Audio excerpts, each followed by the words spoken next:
उन बच्चों कहाँ गए तुम लोग? शक्ल तो तुम्हारी दिख नहीं रही है। अपने अपने चेहरे दिखाओ सब लोग। हाँ बहुत बढ़िया, गुड आफ्टरनून बेटा। हाँ तो रेडी हो तुम लोग फिजिक्स पढ़ने के लिए? रेडी हो? चलो बिल्कुल रेडी। तो कल हमने क्या पढ़ा था बेटा? कल हमने पढ़ा था करंट कैसी आई। करंट का फॉर्मूला कल क्या आ गया था? कल की अगर हम बात करें तो कल हमने दो चीजें सीखी थी फिर से। कल हमने क्या क्या सीखा था? एक तो हमने सीखा था करंट कितनी होगी। एक मिनट बेटा, हमने जो करंट पढ़ा था बेटा वो क्या था? I is equal to NEA/VD। ये क्या था? ये करंट इन कंडक्टर थी। कहां थी? Current in conductor. हमने बोला था इसके आगे वाला हिस्सा अपन आज करेंगे, है ना? तो आज जो हम स्टार्ट करेंगे, ये क्या लिख रहा है? टीथ डिकम्पोज्ड क्यों नहीं होते? बेटा ये बायोलॉजी नहीं है। ये पुराने वाले कमेंट्स हैं आपके, लग रहा है। ठीक है, आज हम इसके आगे पढ़ेंगे। हमने आपसे कल बोला था, आप एक मुझे बात बताओ, ये सारी की सारी current, thank you ma'am, thank you. ये किसकी बोतल है? अच्छा अच्छा, ठीक है ठीक। अगर तुम ध्यान से देखो तो I is directly proportional to क्या? I is directly proportional to drift velocity. इसका मतलब क्या हुआ कि जो I करंट है वो करंट किस पे डिपेंड कर रही है? करंट जो डिपेंड कर रही है वो ड्रिफ्ट वेलोसिटी पे डिपेंड कर रही है।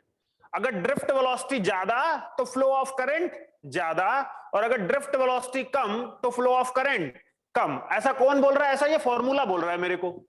और किस पे डिपेंड कर रही है? और I is also directly proportional to area of conductor.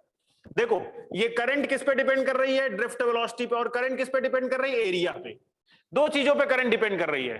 तो अच्छा एक बात बताओ, मैं अगर एरिया बनाऊं ऐसे, ये बिल्कुल ऐसे देखो, यहां पे एक एरिया है, तो किस जगह की वेलोसिटी ज्यादा होगी? ये एरिया नंबर A1 और ये एरिया A2। तो मैंने आपसे पूछा कि वेलोसिटी ऑफ इलेक्ट्रॉन किधर ज्यादा होगी। मान लो इधर से जो इलेक्ट्रॉन बह रहा है उसकी वेलोसिटी V1 और इधर से जो इलेक्ट्रॉन बह रहा है उसकी वेलोसिटी V2। तो एक जनरल क्वेश्चन है आपसे कि बताओ इसमें कि किस जगह की वेलोसिटी ज्यादा होगी? V1 ज्यादा होगी कि V2 ज्यादा होगी? A1 A2, A1 क्या है? V1। कौन ज्यादा होगी बेटा? V1 की V2? कौन ज्यादा होगी? V1 की V2? आप सोचो सोचो कौन ज्यादा होगा। देखो हमने कहा कि इसका ऐसा समझ लो, बिल्कुल अगर इसे समझना हो ना तो बिल्कुल, वो देखा है पानी, पाइप से जब नल से पानी निकलता है, देखा है सबने ना, नल से पानी तो निकाला ही होगा, कभी निकाला है ना? उसमें पाइप लगा के घर की सफाई भी करी होगी, घर के फर्श वर्श को भी पानी डाल के धोया होगा, तो उसमें ऐसे उसको दबा के उसका प्रेशर बनाते हैं अपन। जब हम उस पाइप को ऐसे दबाते हैं तो क्या होता है? उसका एक्चुअल में एरिया कम हो जाता है, तो पानी का प्रेशर बढ़ जाता है, जिसकी वजह से पानी बहुत दूर तक जाता है। इतना किया होगा सबने घर पे ना? और अगर कितना किया होगा तो ये बात समझ आती है कि अगर इतने एरिया से पानी जाएगा तो यहां से पानी धीरे धीरे जाएगा और यहां जब पहुंचेगा तो तेज हो जाएगा। क्यों? क्योंकि यहां का एरिया कम हो गया है, प्रेशर दबा दिया हमने इसको। तो बिल्कुल उसी तरीके से इलेक्ट्रॉन के साथ भी होगा। यहां पे जो इलेक्ट्रॉन बह रहा होगा उसकी स्पीड होगी V1, और जब यहां होगा तो यहां बहुत पतला रास्ता है, और पतला रास्ता होने की वजह से इसकी स्पीड क्या हो जाएगी? बढ़ जाएगी। स्पीड क्या हो जाएगी? बढ़ जाएगी, क्योंकि रास्ता पतला है और फ्लो ऑफ इलेक्ट्रॉन पूरा होना है, तो स्पीड क्या हो जाएगी इलेक्ट्रॉन की? बढ़ जाएगी। तो इस कंडीशन में क्या हो जाएगा बेटा? V2 is greater than V1। V2 is greater than V1। बोलो कितने लोगों को ये बात समझ आई? अरे हाँ ना बोलो, आई कि नहीं आई? पक्की बात समझ आ गई ना? बहुत बढ़िया, शानदार। तो हमें यह पता चल गया कि ये जो फ्लो ऑफ इलेक्ट्रॉन है ना, वो एरिया और वेलोसिटी पे डिपेंड करता है। किस पे डिपेंड करता है? एरिया और वेलोसिटी पे। चलो ये बात समझ में आ गई, तो हम यहां पे लिख लेंगे कि flow of electron is depend on, क्या लिख लेंगे बेटा? फ्लो ऑफ इलेक्ट्रॉन is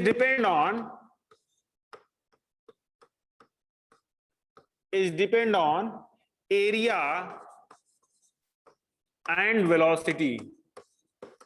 दो चीजों पे डिपेंड करता है। एक पॉइंट हमें यहां से मिल गया, ठीक है? अच्छा एक दूसरी चीज, हमने कल एक चीज पढ़ाई थी तुमको कि अगर मान लो कोई कंडक्टर है, ये क्या है? कंडक्टर। बिल्कुल इस तरीके से,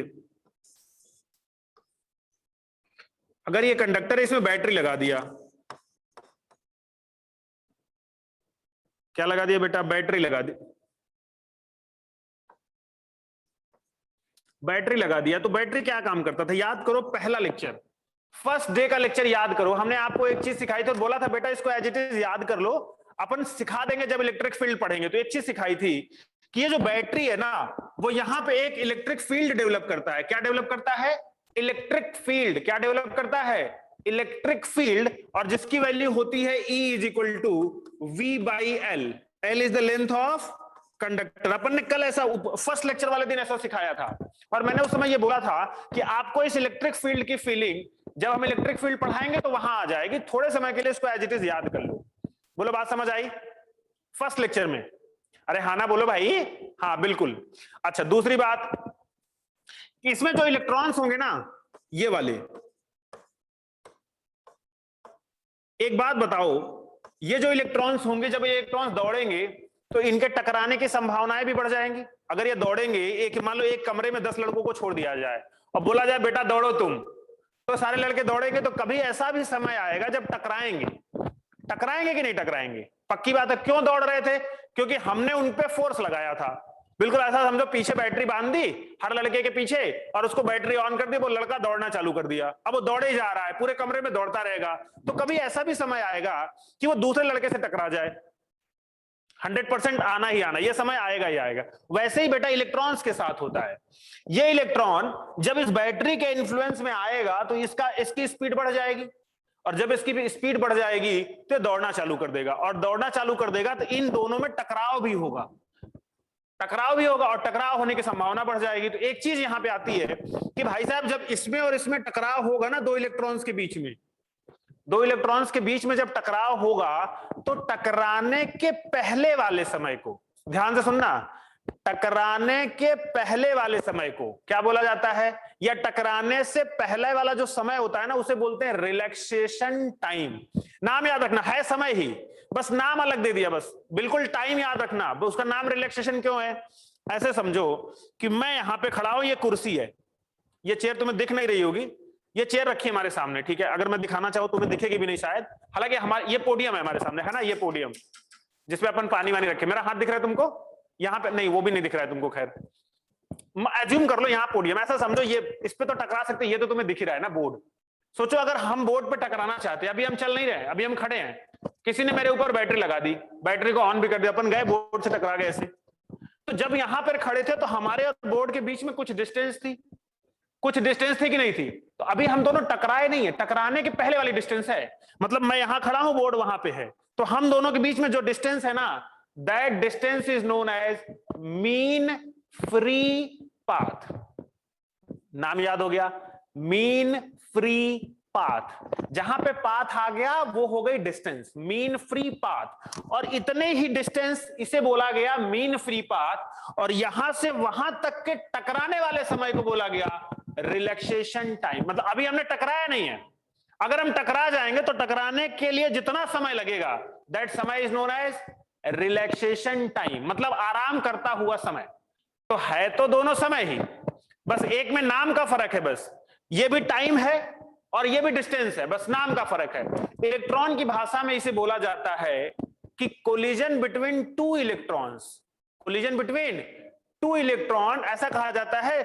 collision just before, collision just before या separation between two electron just before collision is known as mean free path. अगर हिंदी में समझो तो दो इलेक्ट्रॉन के टकराने से पहले वाली दूरी को बोला जाता है मीन फ्री पाथ। बोलो बात समझ में आ गई हो तो थम्स अप कर दो।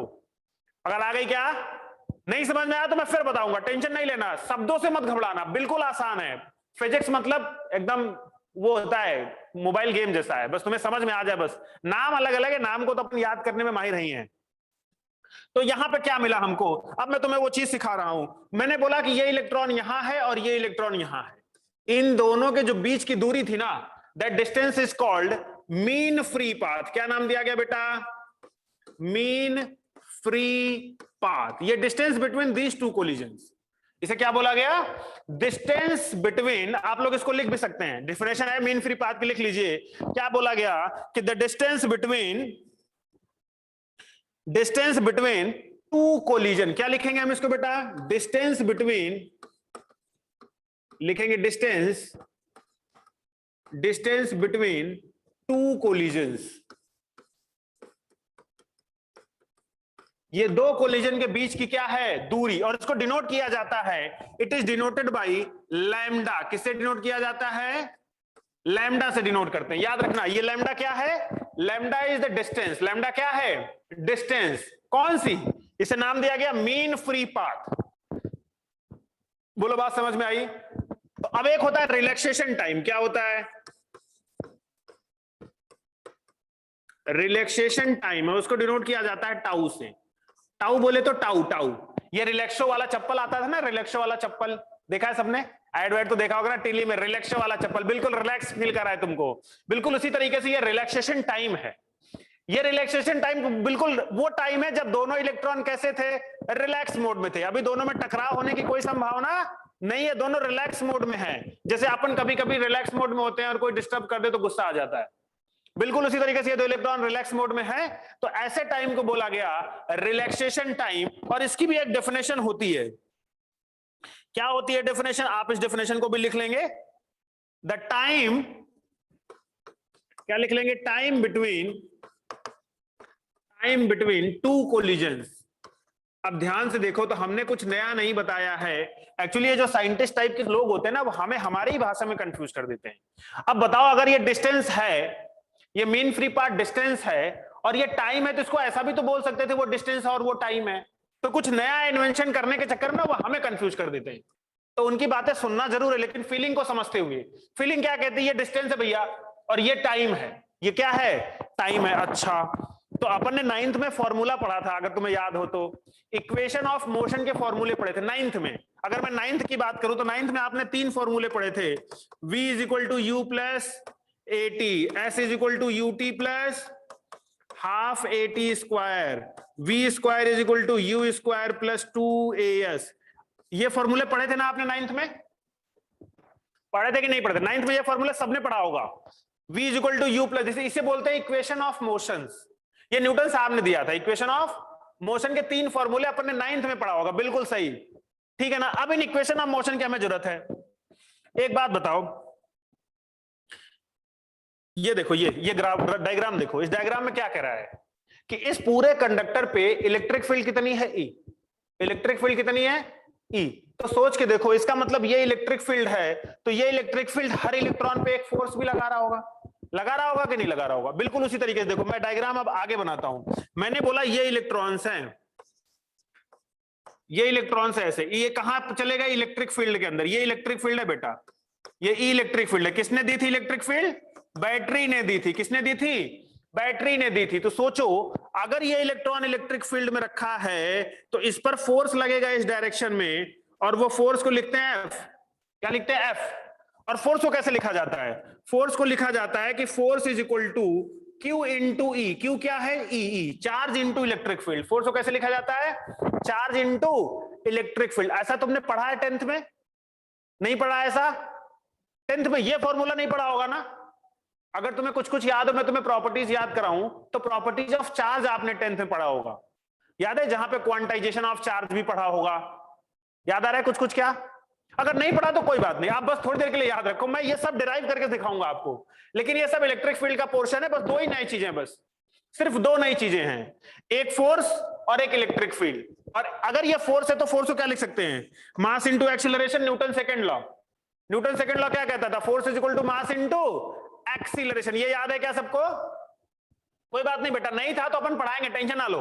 Force is equal to mass into acceleration, और ये हो गया E इंटू ई। तो यहां से एक्सीलरेशन की एक वैल्यू आ गई, E into E upon M. This is called what, इसे हमने बोला एक्सीलरेशन ऑफ इलेक्ट्रॉन।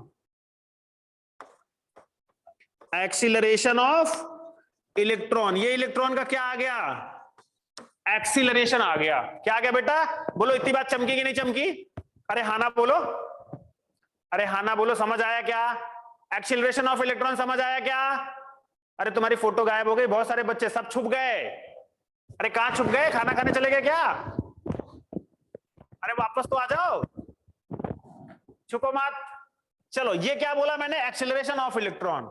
अब सोचो मैंने कितनी सारी चीजें बता दी तुमको, ध्यान से मैं रिकॉग्नाइज कर रहा हूं फिर से। मैंने बोला कि 2 इलेक्ट्रॉन के बीच की डिस्टेंस को बोलते हैं mean free path. Mean free path. 2 electron के बीच के टाइम को बोलते हैं रिलैक्सेशन टाइम। फिर मैंने बोला इलेक्ट्रॉन अगर इलेक्ट्रिक फील्ड में रख दिया जाए तो उस पे जो फोर्स लगता है वो लगता है F is equal to Q into E. F is equal to कितना लगता है, F is equal to Q, Q कितना है E के बराबर है, तो E इंटू ई। और मैंने F को लिखा M इंटू ए, क्यों लिखा, क्योंकि ऐसा न्यूटन सेकेंड लॉ कहता है। न्यूटन सेकेंड लॉ कहता है कि force is equal to mass into acceleration, तो मैंने इसकी जगह लिखा M इंटू ए, और ये तो Q इंटू ई ही रहा, तो हमारे पास जो एक्सेलरेशन आ गया वो आ गया E into E upon M. क्या आ गया, E into E upon M. तो सोचो अगर हमें ये एक्सेलरेशन पता चल गया तो क्या हम डिस्टेंस निकाल सकते हैं लैम्डा, ये वाला लैम्डा निकाल सकते हैं कि नहीं निकाल सकते। याद करो अगर हमें डिस्टेंस निकालना है तो ये वाला फॉर्मूला यूज करना पड़ेगा डिस्टेंस निकालने के लिए, ये वाला यूज करना पड़ेगा कि नहीं करना पड़ेगा। अब यहां पे डिस्टेंस की जगह क्या होगा हमारा, लैम्डा या एस, अब लिखा जाएगा लैम्डा। क्या लिखा जाएगा, तो एस की जगह होगा लैम्डा, और इनिशियल वेलोसिटी ऑफ इलेक्ट्रॉन तो हमको पता ही नहीं है तो इसको जीरो मान लेते हैं। क्या मान लेते हैं, जीरो। और एक्सेलरेशन ऑफ इलेक्ट्रॉन हमने अभी निकाला है, और टाइम को लिखेंगे टाउ। क्या लिखेंगे, टाउ। टाउ बोले तो रिलैक्सेशन टाइम।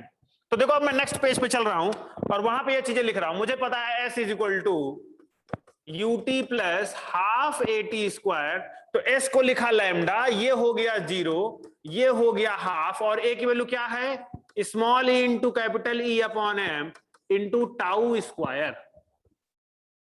बोले बात चमकी क्या, ये फॉर्मूला तो समझ आ गया। तो यहां से हमें जो डिस्टेंस मिला वो डिस्टेंस कितनी मिल गई, half E into E upon M into tau square, ये आ गया डिस्टेंस। क्या आ गया, ये आ गया डिस्टेंस। ये कौन सी डिस्टेंस है, that distance is known as mean free path.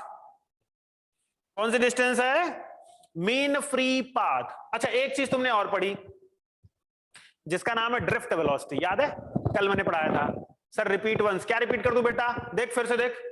हमने बोला ये फॉर्मूला है न्यूटन सेकंड लॉ से। कहां से लिया बेटा, न्यूटन सेकंड लॉ से, जहां पे s डिस्टेंस होता है, u इनिशियल वेलोसिटी होती है, a एक्सेलरेशन होता है, और t टाइम होता है।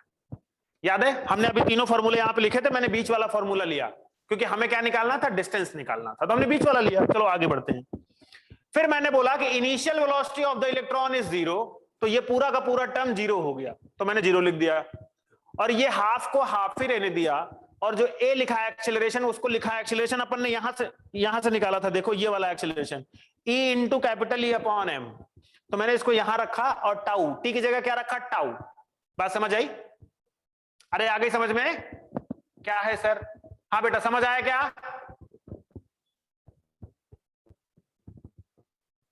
अरे हाँ ना बोलो बेटा, समझ आया क्या, हाँ बहुत बढ़िया, चलो आगे देखते हैं।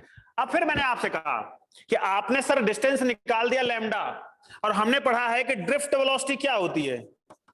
अगर हम ड्रिफ्ट वेलोसिटी की बात करें तो ड्रिफ्ट वेलोसिटी वीडी होती है। वेलोसिटी इक्वल टू क्या होता है, डिस्टेंस अपॉन टाइम। क्या लिखते हैं, डिस्टेंस अपॉन टाइम। और ध्यान से देखो तो वीडी क्या लिख सकते हैं, डिस्टेंस कितनी है लैम्डा, टाइम कितना है टाउ, लिख सकते हैं ना, डिस्टेंस कितनी है लैम्डा, डिस्टेंस कितनी, ई कहां से बेटा, ई क्या है, चार्ज ऑफ इलेक्ट्रॉन है। ई जो है ना, ई अपन याद करो, पिछला वाला लेक्चर याद करो, ई जो है ना वो चार्ज ऑफ इलेक्ट्रॉन है। हम यहां पे ई जो लिखे है ना, ये वाला ई, ये चार्ज ऑफ इलेक्ट्रॉन है। अपन ने जब फॉर्मूला लिखा था आई इज इक्वल टू यानी ई ए वी डी, इसमें ई क्या था, चार्ज ऑफ इलेक्ट्रॉन। इसी ये वही वाला ई है, कुछ नया नहीं है, ये ई वही वाला है। बात समझ आई, जिसकी वैल्यू 1.6 इंटू 10 की पावर माइनस 19 कूलाम, अपन ने पहले लेक्चर में सिखाया था। ठीक है बेटा, चलो आगे बढ़ते हैं। तो वीडी कितना आ जाएगा, अगर हम ड्रिफ्ट वेलोसिटी निकालना चाहें यहां से वीडी, तो वीडी की वैल्यू कितना है, देखो लैम्डा कितना है, लैम्डा हमारे पास ये E into E upon 2m into tau square. तो हमने क्या लिखा, हमने लिखा, एक मिनट, हमने लिखा E into capital E upon 2m into tau square, और टाउ कितना है, वीडी डिवाइडेड बाई टाउ। तो देखो एक टाउ ने एक टाउ को मार दिया, तो वीडी कितना आया, E into E upon 2m into tau, ये आ गया ड्रिफ्ट वेलोसिटी। क्या आ गया, ड्रिफ्ट वेलोसिटी। बोले इतनी बात समझ आई। सर व्हाट से एम ए, एम ए कहां है बेटा, अरे एम ए बेटा mass into acceleration. M A क्या होता है, force is equal to mass into acceleration, Newton second law से आता है। सर बिग ई का क्या सिग्निफिकेंट रहा, बेटा बिग ई जो है ना वो इलेक्ट्रिक फील्ड है, और छोटा ई जो है ना वो चार्ज ऑफ इलेक्ट्रॉन है। अगर आप पहले लेक्चर पे ध्यान करो, दूसरा लेक्चर हमेशा पहले लेक्चर से लिंक्ड होता है, ठीक है? तो आप पहले लेक्चर को अगर थोड़ा बहुत याद होगा ना, तो ये जो कैपिटल ई है ना, ये capital E is known as electric field. इसे क्या बोलते हैं बेटा? Electric field. और जो छोटा ई है ना वो चार्ज ऑफ इलेक्ट्रॉन है, चार्ज ऑफ इलेक्ट्रॉन है। और जो एम है ना वो मास ऑफ इलेक्ट्रॉन है, वो मास ऑफ क्या है? वो मास ऑफ इलेक्ट्रॉन है। और जो टाउ है वो रिलैक्सेशन टाइम है। वो क्या है बेटा? रिलैक्सेशन टाइम है। और ये जो वीडी है, that VD is called drift velocity, that VD is called drift velocity.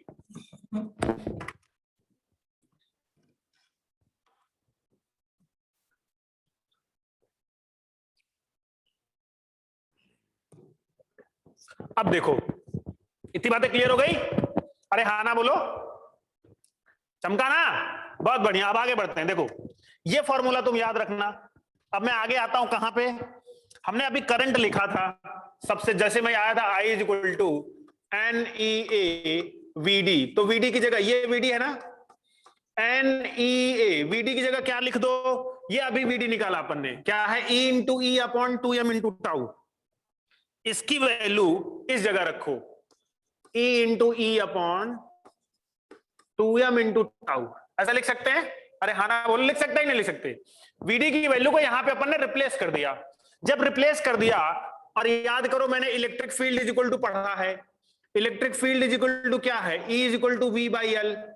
अभी पढ़ा है मैंने, थोड़ी देर पहले पढ़ाया ना क्लास स्टार्टिंग से पहले। इस E की जगह पे V बाई L लिख दो, तो क्या आ जाएगा? NEA E upon 2m into tau into V by L। लिख दिया ना? अब देखो ये आ गया I, यहां से V निकाल लो, तो V निकालोगे तो ये सब उधर चला जाएगा। तो जब V निकालेंगे तो क्या होगा? देखो 2 ml I के साथ आ जाएगा, I into 2 ml divided by NEA E into tau. अब तुम्हें अगर मैंने बोला होगा कल कि बेटा हम ओम्स लॉ डिराइव कर रहे हैं, क्या डिराइव कर रहे हैं? Ohm's law. तो ये पूरे के पूरे पैरामीटर को अगर हम कांस्टेंट मान लिया जाए, क्या मान लिया जाए? कांस्टेंट। क्यों? सुनो मेरी बात, इसलिए कांस्टेंट मानेंगे, जो लेंथ है वो किसकी है? कंडक्टर की। और ये जो मास है वो किसका है? इलेक्ट्रॉन का, जो कंडक्टर के अंदर दौड़ रहा है। लेंथ भी फिक्स, नंबर ऑफ इलेक्ट्रॉन, मास भी फिक्स, और एन क्या है? नंबर ऑफ इलेक्ट्रॉन भी फिक्स। ई क्या है? चार्ज ऑफ इलेक्ट्रॉन, वो भी फिक्स। ए क्या है? एरिया ऑफ कंडक्टर, वो भी फिक्स। ई क्या है? चार्ज ऑफ इलेक्ट्रॉन, वो भी फिक्स। और टाउ क्या है? रिलैक्सेशन टाइम, वो भी फिक्स। मतलब फिक्स का मतलब क्या होगा? सारी की सारी चीजें क्या है? कांस्टेंट। वो किसी भी एक कंडक्टर में इतनी चीजें होती हैं, इसलिए हमने इसको मान लिया ये बेटा है कांस्टेंट। क्या है? कांस्टेंट। अगर तुम्हें याद हो तो जब तुम ओम्स लॉ पढ़ते थे तो तुम्हारे टीचर ने डेफिनेशन सुनाई होगी, current is directly proportional to end of potential difference in a wire. यही सिखाया था, end of potential difference in a wire. और ऐसे लिखा होगा master, I is directly proportional to V। V क्या है? It is the potential difference between the ends of the wire. Ends बोले तो मतलब अगर ये वायर रहा तो इधर V पोटेंशियल है और इधर V2 है, तो V1 minus V2 is equal to V बना यहां पे। ऐसा ऐसा तुमने पढ़ा है ओम्स लॉ, पढ़ा है कि नहीं पढ़ा है? ऐसा एंड्स ऑफ द वायर, हाँ कांस्टेंट। ठीक है। अब बोला कि प्रोपोर्शनलिटी कांस्टेंट को हटाओ और I इज इक्वल टू लिखो V बाई R, तो बोला गया 1 by R is equal to constant. वो कांस्टेंट कब बोला गया? जब all the physical parameter does not change with the temperature. ये बोला गया था कि ये जो R है वो टेम्परेचर के साथ वेरिएशन नहीं करना चाहिए, तभी ऐसा बोलेंगे, अदरवाइज ऐसा बोलेंगे नहीं। ये जो R आया ना, वो R कौन था? ये R यही था, क्योंकि इसमें तुमने देखा अगर जरा सा भी टेम्परेचर चेंज कर दिया, मान लो आयरन रॉड लिया, उसको गर्म कर दोगे तो उसकी लेंथ बढ़ जाएगी। बढ़ जाती कि नहीं बढ़ जाती? तुम्हें क्या ये पता? आयरन रॉड को गर्म करो, गर्म करने के बाद उसको इतना गर्म कर दो कि उसकी लेंथ बढ़ जाए अपने आप। अब तुम्हारे जो घर में चिमटा होगा ना, जिससे अपन चपाती बनाते हैं, रोटी जिसे बनाते हैं, वो इतना गर्म नहीं होता है कि उसकी लेंथ बढ़ जाए। लेकिन सोचो अगर उसको बहुत ज्यादा हीट दे दोगे तो क्या उसकी लेंथ बढ़ सकती है? वो बढ़ जाएगी, 100% बढ़ जाएगी। ठीक है, इसलिए तो मैंने बोला ये जो आर है ना, तो यहां पे आर लिख दिया मैंने, V equal to I R, V equal to I R. तो सोचो जो रेजिस्टेंस आया, उस रेजिस्टेंस की वैल्यू कितनी आई आर की? ये जो आर की वैल्यू आई वो आ गई 2 ml divided by N E A, यानी E square A into tau. देखो ये रेजिस्टेंस की वैल्यू आई। और सोचो कि जो हमने ओम्स लॉ इस फॉर्मेट में पढ़ा था 9th में, वो ऐसा तो है नहीं, वो ऐसा था। और ये मैंने कैसे प्रूफ किया? मैंने सारी चीजों को एज्यूम किया था ना तुम्हारे सामने, सारी चीजों को एज्यूम। मैंने एजम्पशंस माने, वो सारा का सारा एजम्पशंस इस आई आर पे एकदम फिट बैठा, एकदम फिट बैठा। इसलिए हमने क्या मान लिया कि जो हमने एजम्पशंस माना है, that assumptions are right to derive the Ohm's law. बात समझ गए? अरे हाँ ना बोलो, समझ आएगी नहीं? सर तुम्हें ये फॉर्मूला नहीं रटना है, डोंट वरी, ये काम तुम्हारे नहीं आएगा, लेकिन इस फॉर्मूले की मीनिंग बहुत है। थ्योरेटिकल क्वेश्चन आते हैं शानदार एकदम, अब मैं सिखाऊंगा कैसे क्वेश्चन बनते हैं, लेकिन इस क्वेश्चन की मीनिंग को तो समझो। ये फॉर्मूला तुम्हें नहीं भी याद रहेगा तो भी चलेगा, तुम्हें फॉर्मूला याद तो V equal to I R ही रखना है, पर रेजिस्टेंस डिपेंड किस पे करता है, ये क्वेश्चन है तुम्हारे लिए। 99.9% पीपल ऐसे हैं, जैसे पूछ लिया जाए कि resistance is depend on what, तो सब पता है क्या बोलेंगे, वोल्टेज और करंट। पर यहां पे रेजिस्टेंस की वैल्यू वोल्टेज और करंट है क्या? रेजिस्टेंस की वैल्यू बेटा वोल्टेज और करंट नहीं है। वो किस पे डिपेंड करता है? देखो वो डिपेंड करता है मास ऑफ इलेक्ट्रॉन पे, लेंथ ऑफ वायर पे, एरिया ऑफ वायर पे। याद है तुमको ओम सर ने यूनिट एंड डायमेंशन पढ़ाया होगा, पढ़ा यूनिट एंड डायमेंशन? वहां पे तुम्हें लेंथ सिखाई होती है, सिखाया गया होगा लेंथ क्या होती है, एरिया क्या होता है, जिसका डायमेंशन आपने निकाला होगा। निकाला होगा कि नहीं निकाला होगा? निकाला है ना? बिल्कुल उसी पे तो बोला जाता है कि resistance is depend on physical dimension of the conductor. किस पे डिपेंड करता है? Physical dimension of the conductor. Physical dimension का मतलब क्या होता है? लेंथ हो गया, एरिया हो गई, रेडियस हो गया, मटेरियल की प्रॉपर्टीज हो गई, उन सब पे डिपेंड करता है। बोले बात समझ आई? अगर समझ आ गई तो इसी बात पे थम्स अप कर दो, मजा आ जाएगा एकदम। तुम्हें बहुत गहरी चीजें समझाया हूं मैं कि तुम्हें ये फील आ गई कि हम जो resistance V equal to I R पढ़ते हैं, वो एक्चुअल में वो नहीं होता जो हमें दिखता है, वो कुछ और होता है जो हमें दिखाई नहीं देता। और क्वेश्चन जो पूछता है नीट एग्जामिनेशन, वो यही पूछता है, वो ये कभी नहीं पूछेगा, क्योंकि इसमें तुम गलतियां ही गलतियां करोगे। इसीलिए पूछता है क्योंकि तुमने ये पढ़ा है। और जहां पूछा ना रेजिस्टेंस इज डिपेंड ऑन, तो तुम डायरेक्ट बोलोगे करंट और वोल्टेज, जो कि गलत है। किस पे डिपेंड करता है? फिजिकल डायमेंशन पे। किस पे डिपेंड करता है? फिजिकल डायमेंशंस पे। तो नेक्स्ट लाइन हम लिखेंगे नोट करके। क्या लिखेंगे? नोट। हालांकि मैं नोट वोट बोलता नहीं, मैं अपनी भाषा में बोलता हूं। ऐसे पॉइंट को खोपचे में लिखो। खोपचा मतलब, खोपचा का मतलब कॉपी के किनारे में एक एरिया होता है, दैट इज कॉल्ड खोपचा। और वो खोपचा तुम बनाओ। मैं अपनी भाषा में इसको बोलता हूं खोपचा, और मैं बोलता हूं ऐसे खोपचा बनाओ हर कॉपी में, कलरफुल पेन से खोपचा बनाओ और खोपचे में लिखो नंबर 1। क्या लिखो? Resistance is depend on, resistance is depend on, किस पे डिपेंड करता है? पहला, लेंथ ऑफ कंडक्टर। दूसरा, एरिया ऑफ कंडक्टर। इन दो प्रॉपर्टीज पे डिपेंड करता है। और तीसरा बोलो, फिजिकल पैरामीटर। किस पे डिपेंड करता है? फिजिकल डायमेंशन इसे बोलते हैं। देखो ये खोपचा जो होता है ना, खोपचा हमारी जिंदगी का बहुत इंपॉर्टेंट रोल है। इस खोपचे को हमेशा याद रखो। जहां पे मैं बोल दूं इसको खोपचे में लिख लो, तो समझ जाना वो एग्जाम पॉइंट ऑफ व्यू से बहुत ज्यादा इंपॉर्टेंट है। और ये खोपचा भी वैसे भी बहुत इंपॉर्टेंट होता है। लाइफ में खोपचे का बहुत रोल है, ठीक है ना? उसी तरीके से फिजिक्स में भी खोपचे का बहुत बड़ा रोल है, ठीक है? तो आप खोपचा मत भूलना, खोपचा बिल्कुल याद रखना। सर ये जेई की क्लास, अरे बेटा जेई में भी वही आता है जो नीट में आता है, कुछ अलग से थोड़ी ना आता है जेई में। नहीं, अरे बेटा जेई नीट से सेम क्लास है, कोई दिक्कत नहीं है। जेई के लिए भी जो पढ़ा रहा है वो भी जेई में भी इंपॉर्टेंट है और नीट में भी इंपॉर्टेंस है। जेई वाले मन से निकाल दे कि जेई की क्लास नहीं है। जेई में अलग क्या होता है? एडवांस। एडवांस में होता क्या है? Question practice. बाकी पूरा कंसेप्ट सेम।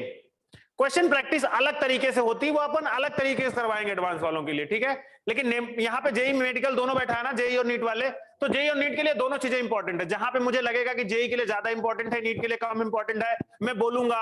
और जहां पे लगेगा मुझे इंपॉर्टेंट दोनों के लिए, तो मैं बोलूंगा खोपचे में लिखो, ठीक है? तो डरना नहीं, सबके लिए बराबर क्लास है। जेई के लिए भी और नीट के लिए भी। कोना, हाँ बिल्कुल, कोने को खोपचा बोलते हैं हम अपनी भाषा में, ठीक है, लेकिन ये खोपचा बहुत इंपॉर्टेंट है, ठीक है।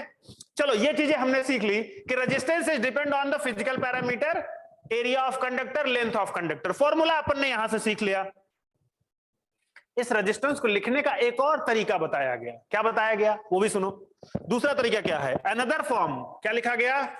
Another format of resistance. Another format of resistance क्या है? बोला गया भाई साहब जो आपने आर लिखा उसको लिखो रो एल बाई ए। अब सर ये रो क्या है? देखो इधर देखो, मैं पीछे दिखाता हूं। यहां पे एल बाई ए है ना, तो इसको और अगर हम तोड़ मरोड़ के लिखे तो कैसे लिख सकते हैं? 2m upon N E square tau into L upon ए।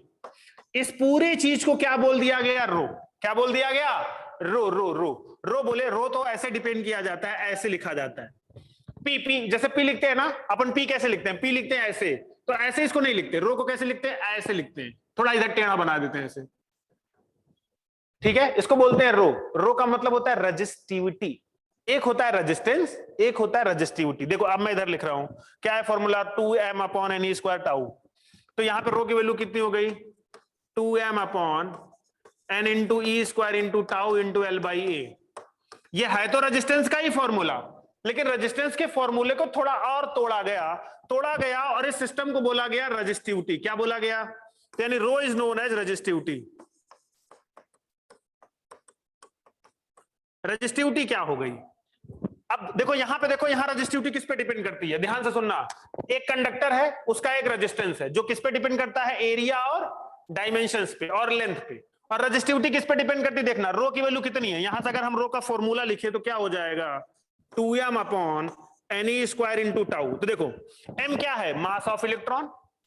n क्या है? Number of electron. e क्या है? Charge of electron. t क्या है? टाउ क्या है? टाइम। सोचो हर कुछ कांस्टेंट है, इसमें कुछ भी वेरिएबल नहीं है। मतलब ये सारी की सारी प्रॉपर्टी किसकी है? मटेरियल की। किसकी है? मटेरियल की। बिल्कुल ऐसा समझो, थोड़ा फिजिकल समझाने के लिए मैं तो बताता हूं। हमारे पास नहीं, तुम्हारे पापा के पास किसकी फैक्ट्री है? रेजिस्टेंस बनाने की फैक्ट्री। आराम से सुनना, कहानी की तरह बहुत बढ़िया समझ में आएगा। तुम्हारे पापा के पास रेजिस्टेंस बनाने की फैक्ट्री है। तुम्हारे पापा रेजिस्टेंस ढेर सारा बनाते हैं और उसको बेचते हैं बाजार में ले जाके, ठीक है। और मान लो तुम्हारे पापा का पहला क्लाइंट मैं हूं, मैं खरीदार हूं। तुम्हारे पापा ने रेजिस्टेंस बनाया और तुम इंजीनियर ठहरे, मतलब तुम अच्छे ज्ञानी व्यक्ति हो। इंजीनियर नहीं समझो, तुमको फिजिक्स आती है ऐसा समझो। तुमको फिजिक्स आती है। मैंने कंप्लेन करी तुम्हारे पापा से, यार आपका ये रजिस्टर ना खराब हो गया है, एक काम करो इस रेजिस्टेंस को वापस ले जाओ और इसको काट के 2 भागों में बना देना। कितने भागों में बनाना? काट के 2 रेजिस्टेंस बना देना। उसको काटना भी ऐसे और 2 बना के मुझे दे देना बना के। अच्छा तो ये काम तुम्हारे पापा ने गया, तुम्हारे पापा ने इस काम के लिए मुझसे पैसे लिए।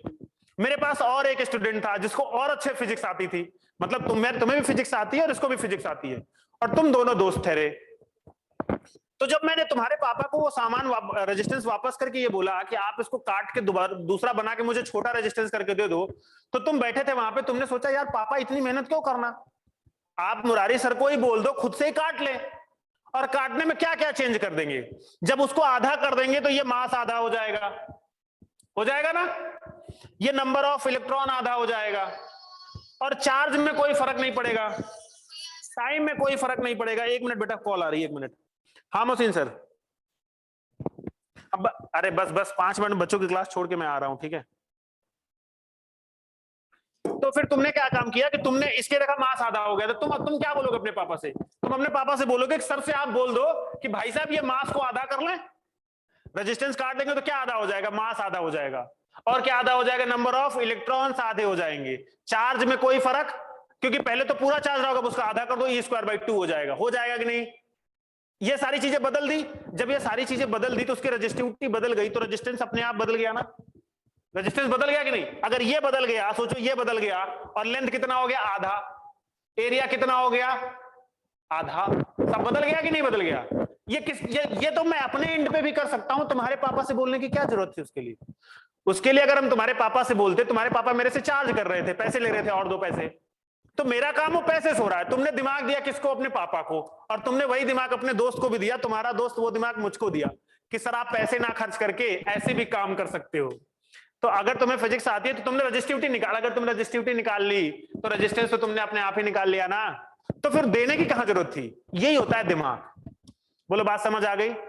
आ गई हो तो लाइक कर दो। बहुत अच्छे से समझाया मैंने तुमको बढ़िया से, कि तुम्हें यह समझ में आ जाए कि कैसे तुमने किसी रेजिस्टेंस को चेंज कर लिया अपने अकॉर्डिंग। लेकिन अगर तुमको ये नहीं पता होता तो तुम वो चीज नहीं चेंज कर पाते, उसके लिए तुम्हें चार्ज देना पड़ता। बात समझ आई? बस कहानी का सारांश बस इतना ही है कि रजिस्टिविटी एक मटेरियल की प्रॉपर्टी है। रजिस्टिविटी किसकी प्रॉपर्टी है? एक मटेरियल की प्रॉपर्टी है, जिस मटेरियल से, जैसे मान लो आयरन एक मटेरियल है, तो आयरन की खुद की रजिस्टिविटी होगी। ऐसा समझो रजिस्टिविटी कैसा है, अगर तुम बायोलॉजी में इंटरेस्ट है तुम्हें, तो रजिस्टिविटी किसी सिस्टम के इम्यून सिस्टम जैसा होता है। जैसे हमारी बॉडी है, इम्यूनिटी है हमारी बॉडी में, तो हमें बचाता कौन है? इम्यूनिटी सिस्टम बचाता है। जितनी स्ट्रॉन्ग इम्यूनिटी उतने पावरफुल हम हैं। उसी तरीके से कोई मटेरियल होता है, मटेरियल बोलते हैं आयरन, कॉपर, सोना, चांदी। मैंने बोला था सबसे ज्यादा कंडक्टिव कौन होता है? गोल्ड, जो तुम्हारे पास होता है, जो तुम किसी को नहीं देते। गोल्ड है ना तुम्हारे पास, हमारी मम्मी ने रख रखा होगा, पापा से और बनवा लिया होगा, पापा ये चाहिए, पापा वो चाहिए। वो गोल्ड जो होता है ना, वो बहुत कंडक्टिंग, हाईली कंडक्टिंग मटेरियल है, हाईली कंडक्टिंग। उसके बाद दूसरे नंबर पे आता है सिल्वर, चांदी, वो भी कंडक्टिंग मटेरियल है। उसके बाद कौन आता है? कॉपर। फिर कौन आता है? Iron, sorry aluminium. फिर कौन आता है? आयरन। तो हर मटेरियल की अपनी प्रॉपर्टी है, उसका अपना इम्यून सिस्टम है। That immune system is known as resistivity of the material. बोलो बात चमकी? बात चमकी कि नहीं? अरे हाँ ना बोलो, मजा नहीं आता तुम हाँ ना नहीं बोलते यार। तो कम से कम अंगूठा तो ऐसे ऐसे दिखाई सकते हो ना। हाँ बिल्कुल, मजा आ गया बिल्कुल। तो ये जो रजिस्टिविटी हो गई, that is called property of material. Property of material, इसको लिख लेंगे, इसके बारे में अपन कल लिखेंगे और, ठीक है?